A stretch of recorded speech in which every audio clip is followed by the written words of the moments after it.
سارے لوگ جو وہاں پر ابراہیم علیہ السلام کو آگ لگانے میں مصروف تھے وہ کیا ہوئے؟ آگ جب بجھی ایک ہی دن کے اندر اللہ نے اس قوم پر ایسا عذاب نازل کیا کہ ان کے جسم زندگی میں ہی سڑ گئے، ایسے کہ ان کی انگلی لگاؤ تو گوشت نکل جائے، گلن ہو گئی، سڑن ہو گئی۔ ایک شام تک پوری آبادی سڑ گئی اور گل گئی، سب کے سب ہلاک و برباد ہوئے۔ جنہوں نے اللہ کے نبی کو آگ میں ڈالا تھا ان کا برا انجام، وہ عذاب میں گرفتار ہوئے۔ ہاں ایک بات یہ بھی میں بتا دوں کہ جن لوگوں نے ابراہیم علیہ السلام کی حمایت کی تھی اللہ نے ان کو اپنی محبت سے بھی نوازا اور عنایتوں سے بھی نوازا۔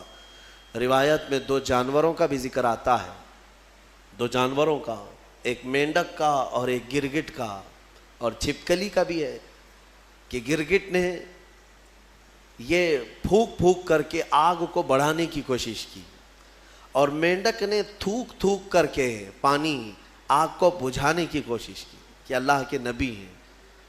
یہ آپ اندازہ کریں، گرگٹ کے پھونکنے سے نہ آگ بڑھنے والی ہے، مینڈک کے تھوکنے سے نہ آگ بجھنے والی، لیکن دونوں نے اپنے اپنے کاموں سے اپنی قسمت بنا لی۔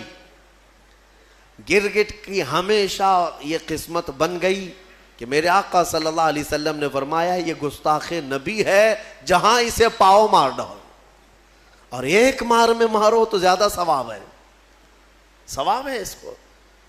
اور مینڈک کے بارے میں فرمایا خبردار اس کو کہیں دیکھو تو مارو مت، اس لیے کہ یہ اللہ کے نبی کی حمایتی ہے۔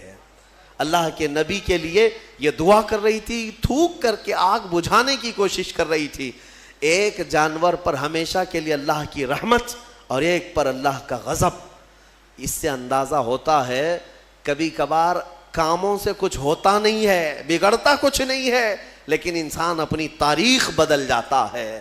آج میں یہی کہنا چاہوں گا، کسی ظالم نے اگر میرے نبی کی شان میں بھونکا ہے یا قرآن پر انگلی اٹھایا ہے تو قرآن کا بھی کچھ نہیں ہونا اور رسول کی عزت کا بھی کچھ نہیں ہونا، لیکن ان ظالموں نے اپنی قسمت بنا لی، ہمیشہ کے لیے مردود اور ملعون ہو گئے۔ اور تمہارے لیے میں کہتا ہوں 2 جملے اگر تم نے حضور کی شان میں بیان کر دیے، قرآن کی شان میں بیان کر دیے، تو یہ بھی میں بتا دوں نہ رسول کی شان تمہارے بولنے سے بڑھنے والی، نہ قرآن کی شان بڑھنے والی، ان کی شان تو خود میرے مولا نے بڑھا رکھی ہے۔ ہاں لیکن اتنا ہوگا کہ ان تمہارے 2 جملوں سے تم بھی قیامت تک اپنی قسمت بنا لے جاؤ گے۔ ہاں تم پر لوگ آئیں گے، رحمتوں کے پھول برسائیں گے۔ ہاں ایک زمانے میں کوئی آیا تھا، جب کوئی گالی دے رہا تھا میرے مصطفیٰ کو کہ پیٹھ پیچھے کا علم نہیں، لیکن ایک عاشق تھا جو کہہ رہا تھا اور کوئی غیب کیا تم سے نہا ہو بھلا، جب نہ خدا ہی چھپا تم پہ کروڑوں درود۔ دیکھیں یاد ہے 100 سال گزر گئے بریلی کے امام کو دنیا سے گئے ہوئے، لیکن آج بھی جب مجمع میں اس اعلیٰ حضرت کا ذکر آتا ہے تو ایسا لگتا ہے کہ مجمع میں ایک جان سی پڑ گئی ہے، روح آ گئی ہے۔ کیوں؟ اس لیے کہ اپنے زمانے میں قلم ہی تو اٹھایا تھا، قلم ہی اٹھایا اور اپنے گھر پر بیٹھ کر کے دفاع کیا رسول پاک کی عزت کا۔ اسی لیے میں کہتا ہوں یہ مت سمجھنا کہ تمہارے کہنے سے کیا ہونے والا ہے، تمہارے بولنے سے کیا ہونے والا ہے۔ ارے میں تو ایک چھوٹا آدمی حضور کی شان میں بول کر کے کیا کر لوں گا، باقی بڑے بڑے نکارے بج رہے ہیں، ایسا نہیں ہے میرے عزیزو۔ مینڈک نے صرف 2 بوند تھوکے تھے، لیکن صدیاں گزر گئی، آج بھی اس پر اللہ کی رحمت ہے۔ آگ بجھانے کی کوشش کی تھی، نبی کی حمایت کی تھی، اللہ نے آج تک اس پر رحمت کی ہے۔ اسی طرح آپ بھی اپنی قسمت کا حصہ لے سکتے ہو۔ دنیا بھونک رہی ہے تو بھونکنے دو، لیکن تم جب بھی جوش میں آئے یا جذبے میں آئے تو یوں کہا کرو رہے گا یوں ہی ان کا چرچا رہے گا، پڑے خاک ہو جائیں جل جانے والے، خاک ہو جائیں عدو جل کر، مگر ہم تو رضا، دم میں جب تک دم ہے ذکر ان کا سناتے جائیں گے۔ تمہارے کہنے سے آپ کیا سمجھتے ہیں کچھ نہیں ہوگا؟ بہت ہوگا، بہت ہوگا۔ آنے والی 100 نسلیں بھی یاد رکھیں گی کہ نبی پر کوئی بھونک رہا تھا تو ایک عاشق جواب بھی دے رہا تھا، میرے مصطفیٰ کریم صلی اللہ علیہ وسلم کی عزت پر بات کر رہا تھا۔ یہ تاریخ بن جائے گی۔ یہی نہیں، قیامت کے دن بھی کروڑوں کا نہیں اربوں کا مجمع ہوگا، لیکن تمہارا نام لے کر میرے مصطفیٰ پکاریں گے۔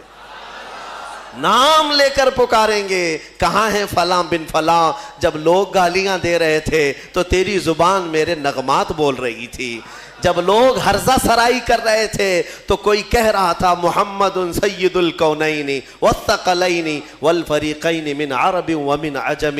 700 سال ہو گئے امام بوصیری کو دنیا سے گئے ہوئے، لیکن آج بھی ہمارے مجمع میں مولا صلی وسلم کے قصیدے گنگنائے جاتے ہیں۔ کیوں؟ اس لیے کہ وہ ایک چٹائی پر بیٹھ کر کے ہی میرے مصطفیٰ کی شان بیان کیا۔ مولا نے امام بوصیری کو ہمیشہ کے لیے زندہ کر دیا، ہماری مجموع میں زندہ کر دیا۔ دیکھیں حضور کی شان میں جس نے بھی کہا وہ آج بھی زندہ ہیں، ان کے نغمات بھی زندہ ہیں، ان کے اشعار بھی زندہ ہیں۔ گستاخی کرنے والے آئے چلے گئے، کہاں ہے ان کا؟ ان کی گستاخیاں کہاں ہیں؟ نہیں ملیں گی تمہیں۔ لیکن ہر زمانے میں، ہر علاقے میں، ارے یہاں کرناٹک ہے آپ کا علاقہ، آپ کی زبان ویسے تو کنڑ ہے یا ہندی ہے یا جو بھی ہے، آپ کو عربی سے کیا تعلق ہے؟ عربی جانتے بھی نہیں ہو، لیکن جب کبھی کوئی مولا یا صلی وسلم دائماً ابدا پڑھتا ہے، سمجھ میں کچھ نہ آئے، ہاتھ بھی باندھ لیتے ہو، گردن بھی جھکا لیتے ہو۔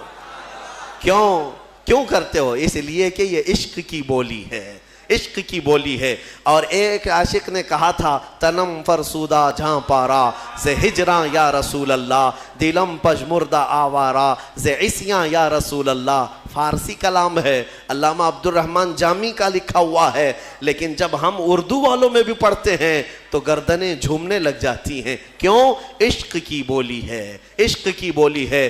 اور یہاں پر عشق کی بولی کے لیے نہ نسل دیکھی جاتی ہے، نہ رنگ دیکھا جاتا ہے کہ بولنے والا کون سی ذات کا ہے، حتیٰ کہ میں آپ کو یہ بتاؤں کہ بارڈر بھی نہیں دیکھے جاتے، ہندوستان کا ہے کہ پاکستان کا ہے، یہ بھی نہیں دیکھا جاتا۔ عشق کی بولی اگر بارڈر کے باہر سے آتی ہے تب بھی سویکار کیا جاتا ہے کہ نبی کی تعریف کر رہا ہے۔ محمد کی محبت دین حق کی شرط اول ہے، اسی میں ہو اگر خامی تو سب کچھ نامکمل ہے۔ وہاں سے اقبال پکار رہا ہے، دوسری زمین سے اقبال پکار رہا ہے کہ محمد سے وفا تو نے تو ہم تیرے ہیں، یہ جہاں چیز ہے کیا لوح و قلم تیرے ہیں۔ ہم نے اشعار دیکھے، زبان دیکھی، پھر یہ نہیں پوچھا کس خاندان سے ہے، کس ملک کا ہے، کس زمین پہ رہتا ہے، کس کا شاگرد ہے۔ ہم نے کچھ نہیں دیکھا، بلکہ اشعار میں مٹھاس تھی تو نغمات کو زبان پہ بھی چڑھا لیا اور سینے پہ بھی بسا لیا۔ میرے عزیزو اتنا ہی نہیں، دوسرے ملک میں جاؤ، افریقہ کی سرزمین ہے، مصر کی سرزمین ہے، مصر میں عربی لوگ ہیں، لیکن ہم نے باضابطہ دیکھا ہے مجلس ختم ہوتی تھی جمعہ کے دن، وہاں پر کئی علماء ہوتے، مجلس ختم ہونے کے بعد بڑے بڑے علماء، جامعہ ازہر کے بھی علماء ہوتے، اور کھڑے ہو کر کہتے تم ہندوستانی ہو؟ کہتے ہاں، کہو پھر وہ پڑھو مصطفیٰ جان رحمت پہ لاکھوں سلام۔ ان کو کیا سمجھ آتی تھی؟ کیا سمجھ ہے؟ ہم نے پوچھا بھی تھا سمجھتے ہیں آپ؟ کہتے نہیں سمجھ تو نہیں آتی، لیکن اس میں مٹھاس ہی کچھ اور لگتی ہے۔ یہ عشق کی بولیاں ہیں میرے عزیزو، جو نبی کی حمایت میں بولا میرا مولا ہر زبان والے تک اس کی بات کو پہنچاتا ہے۔ میں نے خود اپنی زندگی میں تجربہ کر کے دیکھا۔ ہم نے آج سے 1 سال پہلے رمضان المبارک میں ہی ایک پاکھنڈی کو للکار کر کے کہا تھا، ہمارے سامنے مشکل سے 50-60 لوگ رہے ہوں گے، 50-60 لوگ رہے ہوں گے۔